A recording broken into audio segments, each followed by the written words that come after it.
In America, the word traitor is cheap. The crime of treason is not. Ask Thomas Jefferson. You probably know him as the guy who wrote the Declaration of Independence. But during his lifetime, he was portrayed more than once as betraying the Constitution, subverting the government, even helping a foreign enemy. Not in court, not in Congress, in the press, by rivals. This happened loudly and repeatedly. It started in 1797. Jefferson, then vice president, had written a private letter to a friend in Europe. In it, he criticized the Washington administration, called it too British and too corrupt. The letter was leaked, and the Federalist press lit it on fire.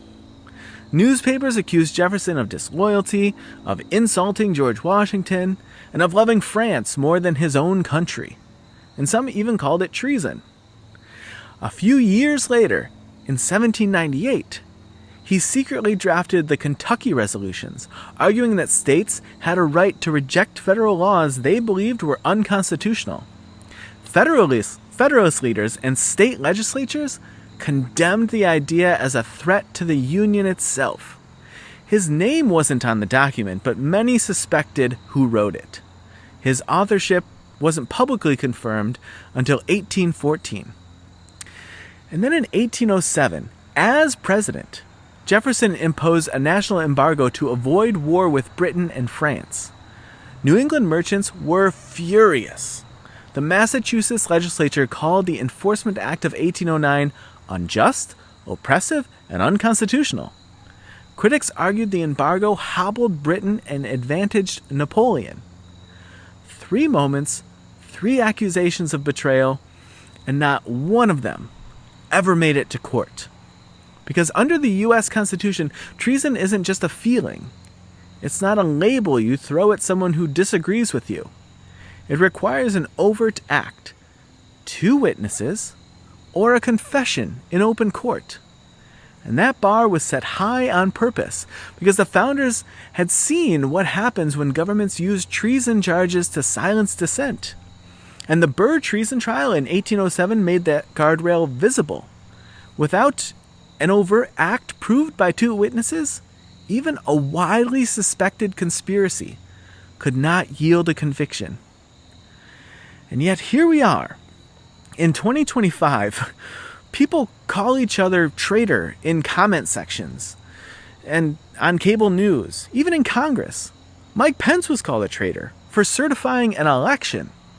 Senators are labeled traitors for supporting Ukraine. Public officials, including judges, are branded traitors online for decisions people don't like. But most of those accusations have nothing to do with constitutional loyalty. They're about tribal loyalty or power.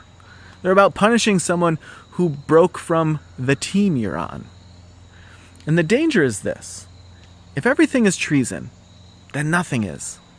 If betrayal just means, I don't like what you did, then the word loses all of its weight. And real accountability, that's measured and evidence-based, constitutional accountability, it gets drowned out by all that noise. So Jefferson's story reminds us, being accused of betrayal doesn't make you guilty. And being in power doesn't mean you get to define what loyalty means however you want. So here's a question that might be worth asking. Before you call someone a traitor, can you prove it? Not just online, not in a headline, but in a court of law, with witnesses, evidence, and due process. If not, what's the real charge you're trying to make? And are you prepared to defend it with facts, not fury? That's the civic test. And it still matters. Maybe now more than ever.